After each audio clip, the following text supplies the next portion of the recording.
The question, answer, add formula. Here's what happens to most people in conversations. They ask a question, they get an answer, and then awkward silence. The kind where both of you start looking at the floor or checking your phone because you don't know what else to say. And the reason this happens is because you're only thinking in straight lines. Question, answer, done. But conversation isn't supposed to be an interrogation. It's supposed to feel alive, like you're building something together. That's where the question, answer, add formula comes in. It's simple, but it changes everything. You ask a question, right? The other person answers. But instead of moving on or throwing another random question at them, you add. You add your own thought, your own experience, your own perspective. That's what keeps it flowing. That's what makes it feel human. For example, you ask, "Do you like traveling?" They say, "Yeah, I went to Italy last year." Now, most people would just go, "Oh, cool. Where in Italy?" Which is fine, but it's a dead end if they give another short answer. Instead, you add. "I've never been to Italy, but I've always wanted to see the Amalfi Coast. Did you check that out?" Or, "I went to Spain last summer, and I bet the energy was similar. Did you feel that too?" See the difference? Now it's not just a back and forth, it's layering. The observation trick. The biggest mistake people make when they're in a conversation is they're stuck in their own head. They're thinking, what do I say next? Am I sounding interesting? Do they like me? And the whole time, the other person is right there in front of them, giving you all the material you could ever need. The world is always talking. People's clothes, their tone of voice, the way they move, what's on the table, the music in the background, it's all giving you cues. It's like signs everywhere. But when you're caught up in yourself, you don't see any of it. And then, of course, your mind goes blank. But if you can flip it, if you can shift from inner chatter to outer attention, you'll never run out of things to talk about. Let's say you're on a date and you notice their necklace. You don't just say, "Nice necklace." You say, "That looks like it has a story behind it. Where'd you get it?" Boom. Now you're in a deeper conversation. Or you notice how someone laughs and you go, "That's such a unique laugh. Has anyone ever told you that?" Suddenly you're making it personal, alive, connected, all from just observing. The story expansion hack. One of the biggest fears people have in conversations is that awkward silence, right? You're talking, things are flowing, and then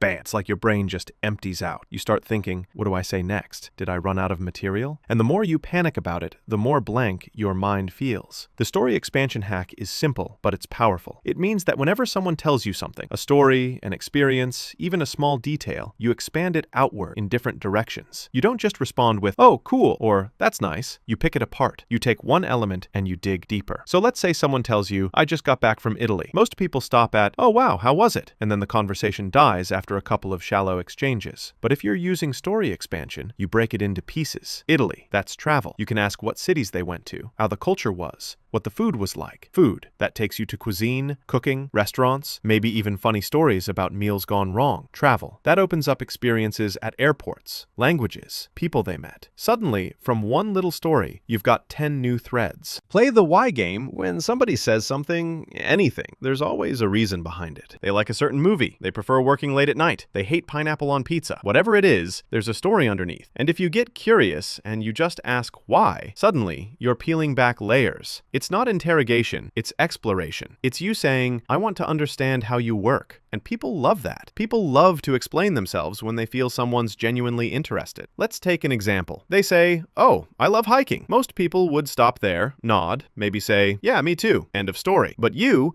play the why game. You ask, "Why hiking though? What about it pulls you in?" And now you're not just talking about hiking. You're talking about freedom, about nature, about how they grew up camping with their dad, or how they need that escape from the city. Suddenly, you've unlocked a whole new window into who they are. Compliment, curiosity combo. Most people run out of things to say because they think conversations are about coming up with clever lines on the spot. They're sitting there in their head, scrambling. What do I say next? What will make me look smart? What will make them laugh? And that's exactly why they choke. Compliment-curiosity combo works is, first, you start with a compliment. Not some fake generic thing like nice shirt, just because you can't think of anything else. A real compliment. Something you notice. Maybe it's the way they tell a story. Maybe it's the book they're holding. Maybe it's the energy they bring into the room. People light up when they feel seen, right? So that compliment opens the door. But you don't stop there. That's where most people go wrong. They throw out a compliment and then it just dies in the air. Right after the compliment, you follow it with curiosity. You lean in. You ask something connected to it. "That's a cool jacket. Where'd you find it?" Or, "You've got a really positive vibe. Were you always like this? Or did you grow into it?" Now you've created a loop. The compliment makes them feel good, and the curiosity gives them space to talk. The future flip. Instead of just staying stuck in the present or past, you flip the conversation forward. You take whatever someone says and you point it toward the future. Someone tells you they're in school. Instead of drilling them with what classes or when do you graduate, you flip it. So when you're done, what's the dream? Where do you see this taking you? Boom, you've opened the door to a whole new direction. And notice what happens when you do that. People light up when they talk about the future because it's about possibility. It's about what they want. It's not just a list of facts. It's their imagination, their desires, their excitement. And when you let someone speak about that, they feel alive. They feel heard. And guess what? You suddenly never run out of things to say because now they're leading you into a world that matters to them. Think about it. You're talking to someone who says they just went on a trip. Most people would get stuck in the past. Where did you go? What did you do? But if you flip it forward, so where's the next place on your list? If you could hop on a plane tomorrow, where would you go? You've opened a whole other layer. It's fun, it's light, and it gives them space to share their dreams with you.